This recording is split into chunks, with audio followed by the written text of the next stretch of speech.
ছোলা তেলা কচি পাতা এখানে আগে ভাপ দিয়ে নেব, তারপরে তেলের পরে দেব। একটু ভাপ দিতে হবে আগে।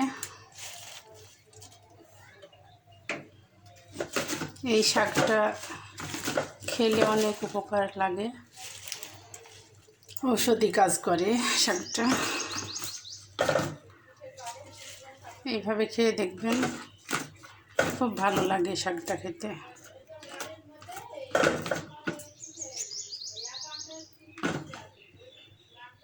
লবণ দিয়ে দিলাম, মরিচ, কাঁচামরিচ, পেঁয়াজ, রসুন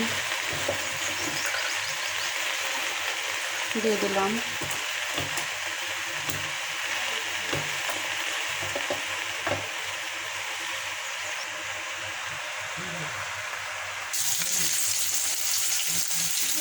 রসুন, তেল, শুকনো মরিচ আর পেঁয়াজ কুচি দিয়ে দিলাম, ভেজে নেব। এখানে শাকটা সিদ্ধ করে রেখেছি, তেলের ভিতর দিয়ে দেব।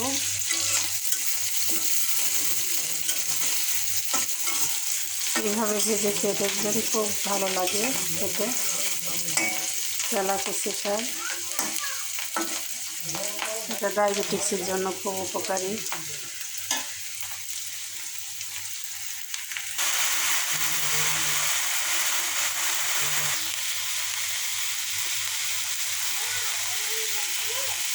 হয়ে গেল তেলা কচি শাক, তেলা কচুর পাতা।